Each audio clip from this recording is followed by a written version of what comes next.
I'm Jules, and in this video we're going to be making chili oil. So we'll hop into the kitchen and I'll show you how to do it. Right, chili oil. I've got my chilies here. I've got 200 grams, which is about 7 ounces. And all I'm going to do is just chop the tops off and just kind of roughly chop them and pop them in a sauce. It's up to you. Like if you're worried about the heat, then you can always kind of chop them and pull out the membrane and the seeds, because that's where all the chili heat is, and that'll give you a much milder chili oil. But these chilies aren't super hot to begin with, so I'm happy to kind of go. And if you find that the chili oil is too intense for you, you can always dilute it down later by just combining it with some more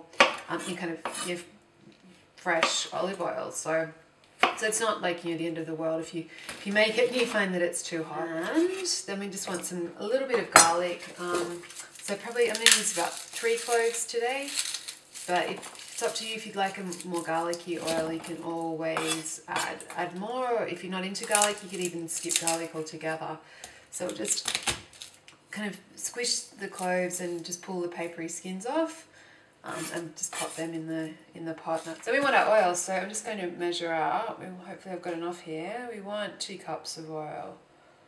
So we'll see. And I'm using, because we're going to be cooking it, it's not worthwhile to use the most amazing extra virgin olive oil, but I think it's still nice to use kind of a relatively good one. Although, if you kind of wanted to make it cheap, you could always use a mixture of olive oil and cheaper oil like vegetable oil or peanut oil. You just want something that's going to be fairly neutral flavoured.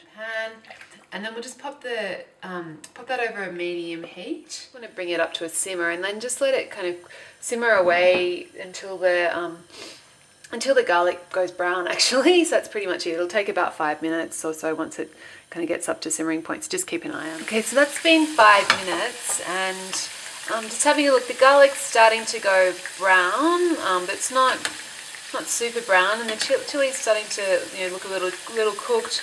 But what I might do is just leave it on for another few minutes, but just keep a careful eye on it.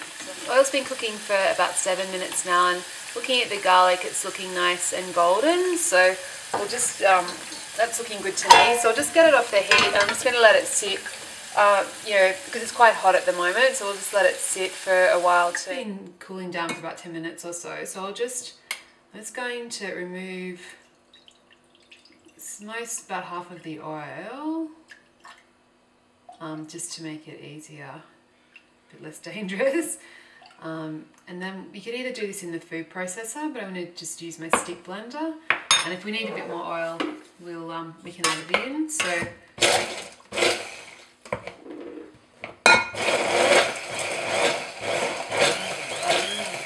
Okay, so that's looking pretty good. It's still a little bit chunky, but that's okay. So I'll just scrape off, and then I'll add that back in to the rest of the oil, or I can add, and then, or you could keep it separate if you like. If you wanted to have an oil that was going to last a lot longer without the solids, that would be fine. But I think it's nice to have the bits of chili when you're using it in cooking. So I'll just give that a stir, and I'm just going to pop it into some sterilised jars.